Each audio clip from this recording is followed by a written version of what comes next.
Welcome again to It Doesn't Take a Genius, conversation with introspective perspectives and pithy points of view. Here are your hosts, my friends, Max and Marty. I think that's Mark and Mike. Yeah, whatever. Ramsey! Marshall, we're getting better and better about just being ready to hear a woman say, we are now recording, and then, already smiling and, ha ha ha, isn't this wonderful? So I think we've got our banter down now. Oh, yes, we do. And let's talk about today's episode, because I think what we're talking about is no more excuses. Yes. And so the thought I had when we talked about this was the meme that came out of the pandemic. and so you've seen this number, right? It says, people have said, I would have if I had more time, my house would be spotless. Yeah. And the pandemic proved that to be false. Yeah, right. The Maury Povich meme, right? Yeah, oh, exactly. Yeah. If I had time, I'd write a book. Yeah. The pandemic proved that to be false. That's right. So now I've discovered, okay, time was not the obstacle. It was turns out that didn't hold you back. Jackson Brown said, don't say you didn't have enough time. You had the same amount of time that Albert Einstein had, that Madame Curie had. So, we all get 24 hours in a day. What we do with them is what matters. You and I were talking, I'm writing a book right now, and there have been times where, something comes up and I choose to do that thing instead of write my book. And I'm okay with that choice. It's delayed my book by a couple months, but there were some important things that have come up and I needed to deal with them.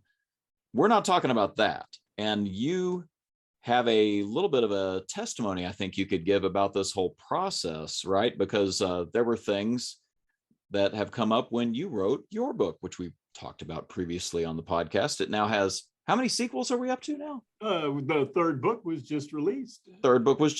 See, there you go. Oh, you know what? I haven't ordered that third book. Shame on me. Anyway. Don't order it. Just be watching your mailbox. Well, anywho. So why don't you tell us a little bit about the experience of, you had this idea, you had a neat idea for a book, and how did this play out? So yeah, I'm watching the pandemic unfold. I'm watching kids struggle to understand the whole thing. There's Jimmy. He's right there, but mom says I can't play with him or go interact with him. Just didn't make any sense to kids. So right. I decided to write a book. So I did the first part, which is put words on paper. So I wrote a book, and now you're sitting there and you're like, I'm in a small town. I'm in a town of 10 to 15,000 people. We don't have a book publishing service nearby.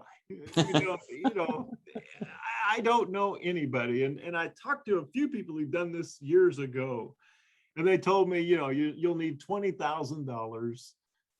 You're going to need a lot of space in your garage to store the copies. Yep. You're going to have to find a copywriter, an illustrator, and so I'm sitting here with this book, and I'm thinking, okay, now I'm stuck. I have the artistic ability of a one-legged mouse with polio.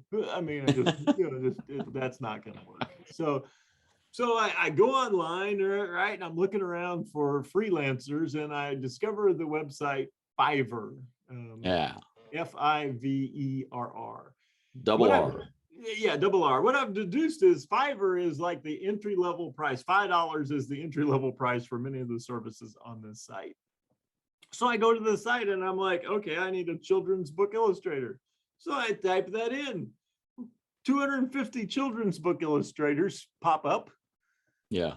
And now it's just a question of, I had a picture in my head that I obviously couldn't put on paper, but I knew what I wanted it to look like. And so I just looked through all the examples of work. I found an illustrator whose work matched the vision that I had in my head. And then I reached out to them. And we were off and running. And have used her for sequels as well, or yeah, the same illustrator for all the books. And it was interesting. This illustrator resides in Pakistan.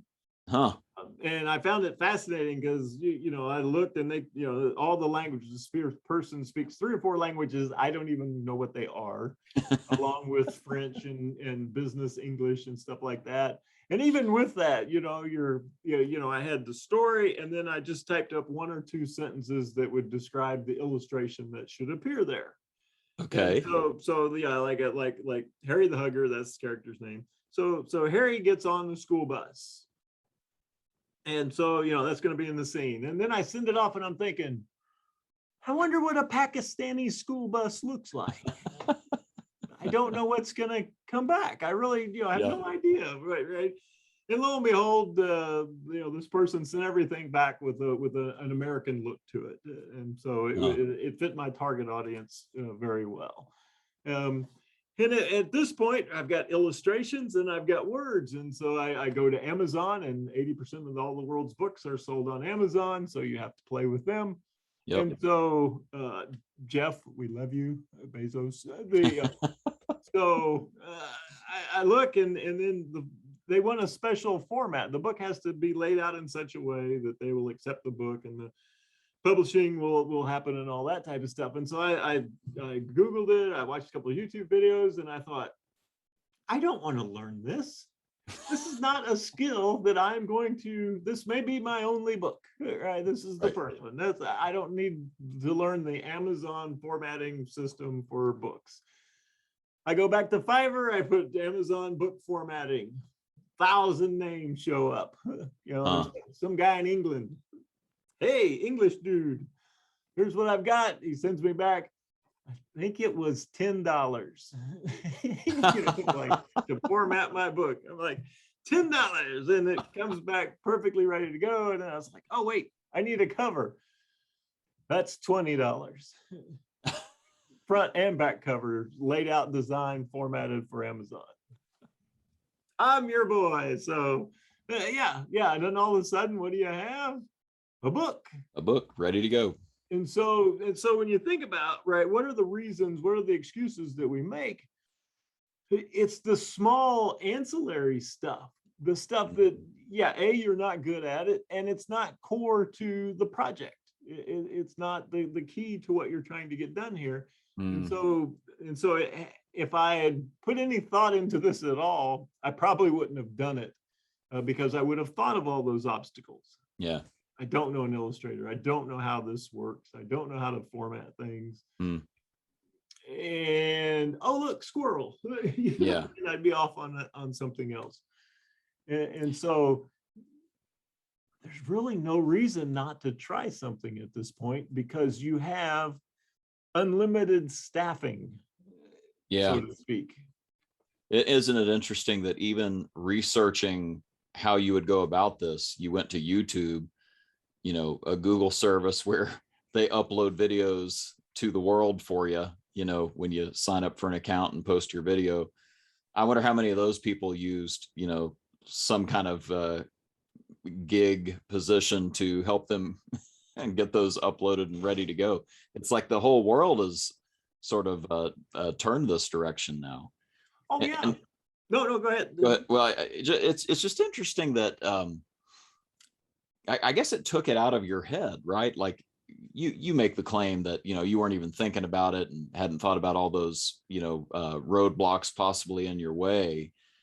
And I believe you. You just kind of take the next step, and that's part of the beauty of how you operate. But I'm thinking about people like me, like, just to know, like, don't worry about that.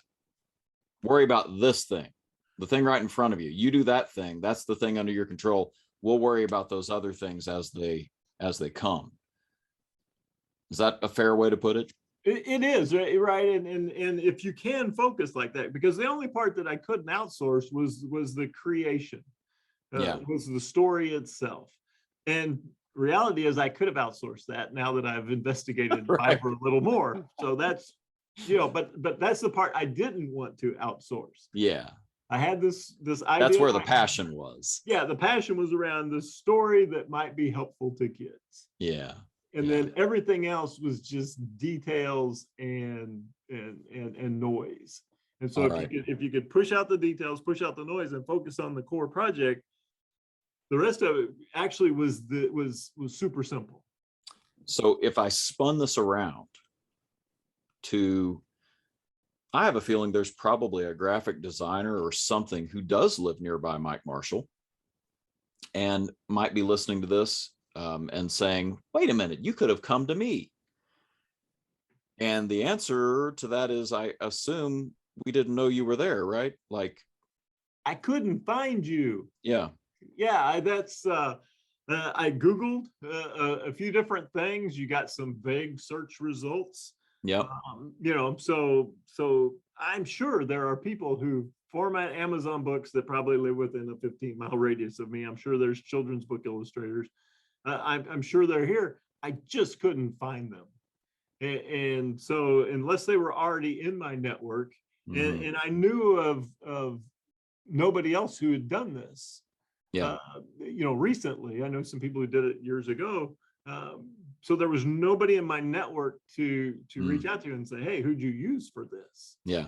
And so if this is something you do and you do it on a local level, you may want to go to Fiverr and hire somebody who does search engine optimization. Yep. You know, and Right. you're a children's book illustrator. I don't expect you to be good at website design and search engine optimization. Yeah. But there are people for very little money who can make you appear in these places so that you can, you know, because I do want to buy local, but I can't if I can't find you. Right. Right. Years ago, I probably told this story, but years ago I had a local business, holiday shopping season. They opened late. You know, just a number of things went wrong. And I'd asked the guy, you know, like, how's it going? And he basically wanted to talk about shop local. And he said, you know, just keeping people out of the malls. You know, our problem is we got to educate the idiots. Like, no, it's not our problem, sir. It's your problem.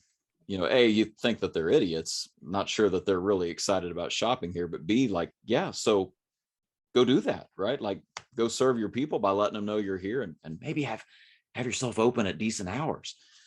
He wasn't focusing on the key parts that were under his control. And I think that's a little bit what I'm hearing in this particular episode. There's something that, you know, is a burden to you, is a passion to you, and is under your control. Go do that, and we'll worry about these details through other means. All right. And just so, you know, if you're sitting there thinking, okay, I'm going to write a book, you know, but I'm a manager, I'm a department manager, I'm head of a store. I'm the guy you're talking about, right? I own a local business. Yep. All right. So think about what do you need, and then just go search for it. Yep. And so let's bring up the website. Let's do that. It's almost comical what's on here. Yeah. So say I've got a great idea, I've roughed out some thoughts, I'm going to have a meeting, and I don't do PowerPoint. All right, I just go in, I search for PowerPoint. Ta-da. Yeah, there's 12,181 people waiting to do your PowerPoint. Amazing. 12,000 of them. Just, well, you know, let's pick one. Here we go. Yeah. $25, 5 slides, visual materials, charts, graphs, infographics. Right. I want, if I want it faster, premium package, 5 slides, multiple, 3-day turnaround. I came up with my idea over the weekend. The meeting is on Friday. I got time. Hilarious. Yeah. Hilarious. Well, okay, so let's pick. We didn't practice this, so this may be disaster, but people like us always fuss about expenses and, you know, expense management or submitting invoices and so on. You think, oh yeah, look at there. Okay. Let's see what comes up. Final expense. I will generate expense leads, expense insurance leads. All right, so you're looking for expense. Yeah, like somebody to file my receipts and fill out that paperwork. I guess it's a virtual assistant is really what I'm saying.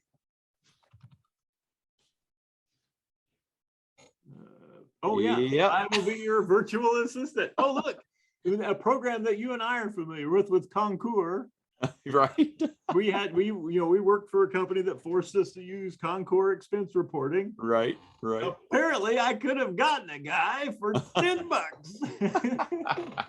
Now I'm just angry. Worth every penny. Oh, yeah, twice the money, worth every penny. Oh, that's hysterical. So literally anything. Yeah, mileage, all this stuff we hated doing, right? The receipts, putting a month's worth of expenses in there, $40.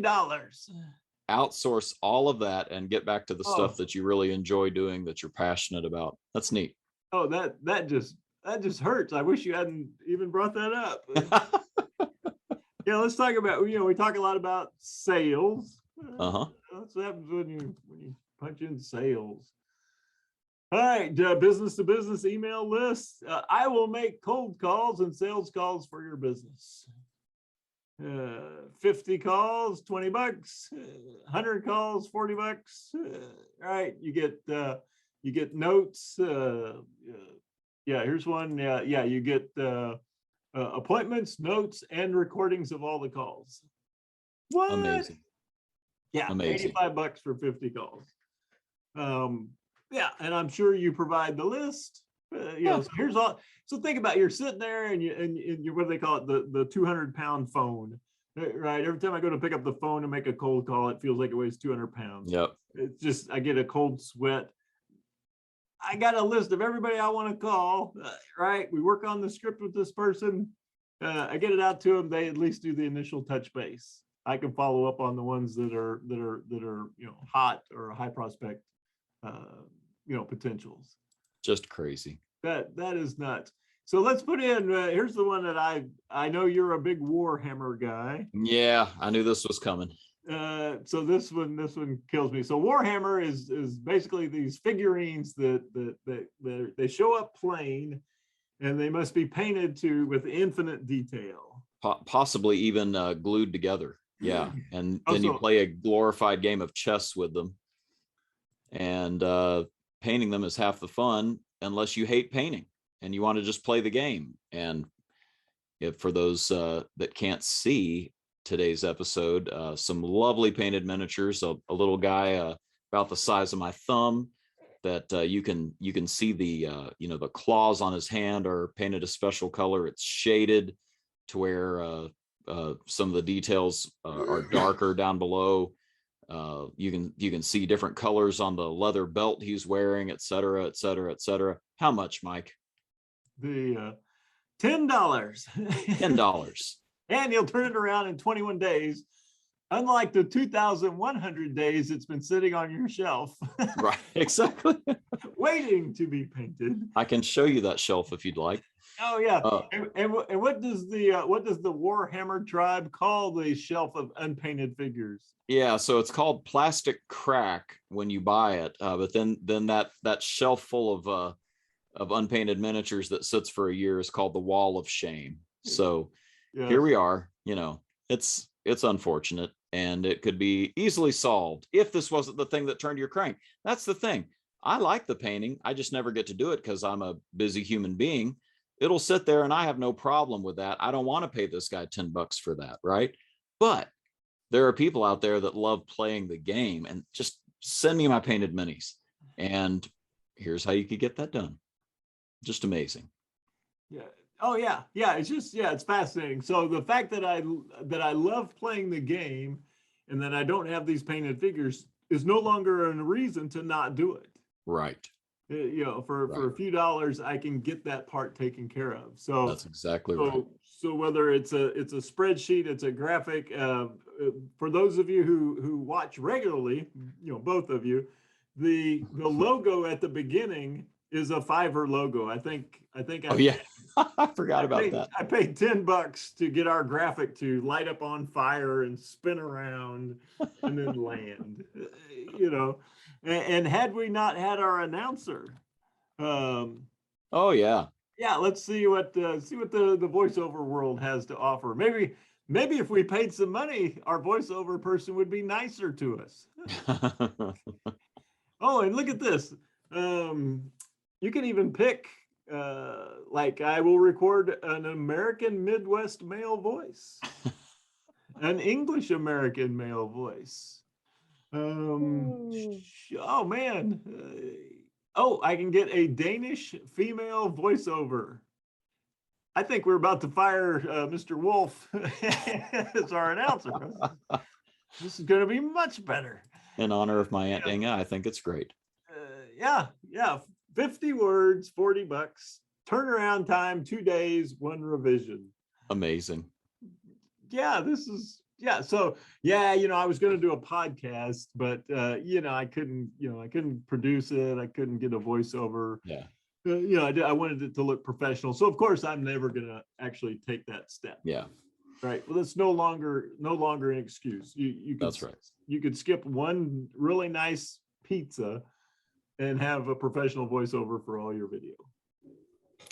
I think that puts a button in it. Everything we're talking about is about the fact that take away those excuses, focus on what you really want to focus on. Don't let yourself have any limiting beliefs here around this or that being a obstacle in your way.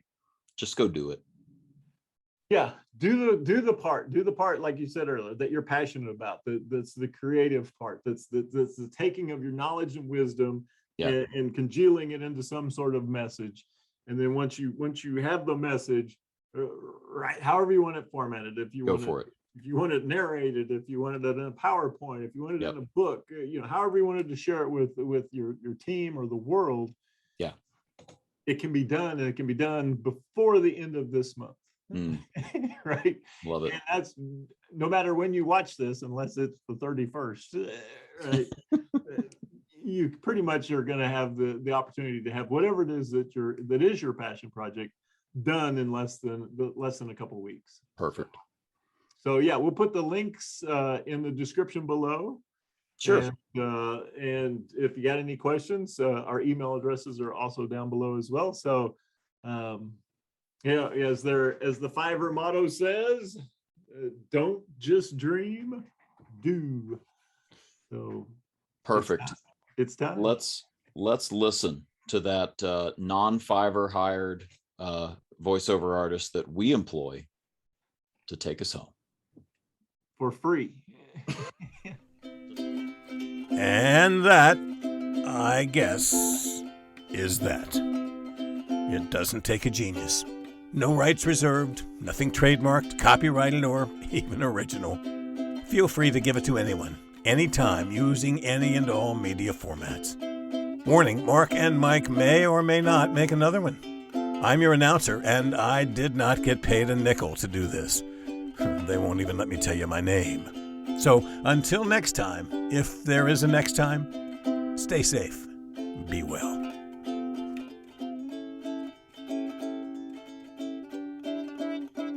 That's good enough.